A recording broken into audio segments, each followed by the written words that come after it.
Assalamualaikum warahmatullahi wabarakatuh. Saya Aminuddin dengan NIM M1 F19002.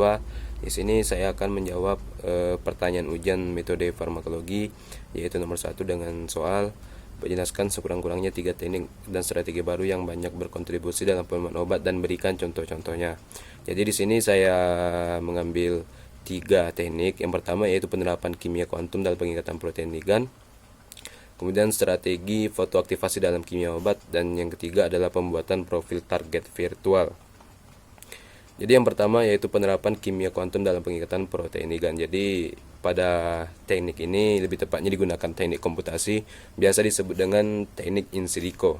Jadi di sini kita memanfaatkan program komputer untuk mensimulasikan bagaimana pengikatan antara protein dan ligan, yaitu dengan mengkaji struktur pengikatan dan afinitas ikatan, kemudian disimulasikan dengan komputer dengan tampilan 3 dimensi. Dengan tampilan tersebut membuat metode ini merupakan strategi yang mumpuni untuk menemukan obat baru. Jadi di sini kita memang benar-benar melihat bagaimana sebuah struktur molekul dari protein dan ligan, bagaimana protein dan ligan ini saling berikatan antara satu dengan yang lainnya. Jadi kita bisa melihat bagaimana konformasi ikatannya, apakah dia dapat berikatan dengan baik, struktur pengikatannya dan sebagainya. Kita bisa lihat contohnya yaitu pada metode docking molekuler. Jadi di sini yang mana metode docking molekuler ini mensimulasikan bagaimana ligan menempel pada binding pocket ataupun protein, sehingga dapat ditemukan dan diketahui ligan dengan konformasi ikatan yang terbaik terhadap protein.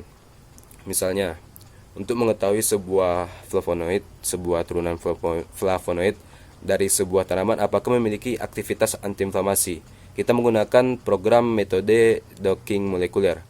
Tentunya yang pertama yang harus kita cari adalah reseptor yang penyebab antiinflamasi tadi, yaitu ditemukan bahwa reseptor inflamasi tadi yaitu misalnya COX1, COX1, yang kemudian dicari struktur 3 dimensi dari COX1 ini, dari reseptor ini. Jadi COX1 ini sebagai reseptor, kita cari 3 dimensinya sebagai reseptor nantinya, ataupun protein reseptor. Kemudian setelah itu kita cari struktur 3 dimensi dari jenis ataupun turunan flavonoid yang akan kita ujikan. Setelah kita cari struktur 3 dimensinya, kemudian kita simulasikan bagaimana antara struktur 3 dimensi tadi dari flavonoid yang mana sebagai ligan, kemudian kita simulasikan bagaimana dia berikatan dengan protein reseptor tadi yaitu COX1. Nah, kemudian dari simulasi pengikatan tersebut kita dapat lihat bagaimana konformasi ikatannya, struktur pengikatannya, afinitas ikatannya, sehingga kita tahu apakah dengan penilaian tertentu apakah dari jenis flavonoid tadi apakah memiliki aktivitas antiinflamasi atau tidak begitu. Kemudian yang kedua adalah strategi fotoaktivasi dalam kimia obat. Dalam strategi ini sesuai dengan istilahnya fotoaktivasi, yaitu penggunaan cahaya dengan gelombang tertentu ternyata dapat memberikan suatu efek tertentu, misalnya dapat membangun sistem biokompatibel fotoaktif untuk mengendalikan aksi molekul kecil. Hal ini dapat dicapai dengan penggunaan cahaya dengan gelombang-gelombang tertentu. Jadi dengan gelombang-gelombang tertentu, dengan panjang gelombang tertentu ternyata dapat memberikan aktivasi terhadap molekul-molekul kecil, sehingga dapat mengaktifkan fungsi senyawa biologis suatu obat misalnya.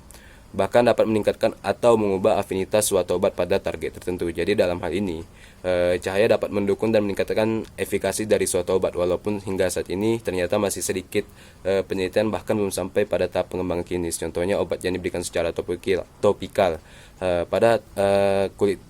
pada kulit perlu disinari sebuah cahaya dengan panjang gelombang tertentu untuk kemudian zat aktif obat tersebut dapat memberikan efikasi yang lebih baik. Jadi misalnya kita gunakan sebuah obat krim yang diberikan secara topikal, kemudian kita berikan sebuah pancaran sinar ataupun cahaya dengan gelombang tertentu untuk kemudian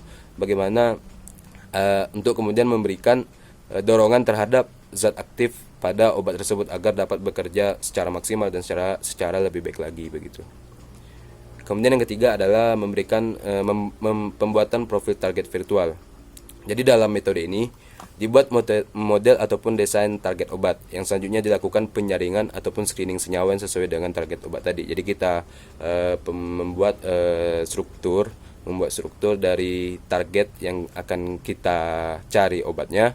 Kemudian kita lakukan melakukan screening terhadap obat-obat yang sudah ada. Misalnya kita ingin mencari obat dari penyakit tertentu. Kemudian jadi yang pertama kita lakukan adalah pembuatan profil target virtual ataupun target.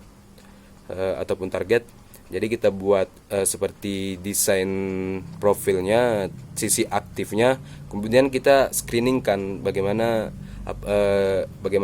obat-obat apa saja sih yang dapat berikatan dengan profil target yang kita buat tadi. Misalnya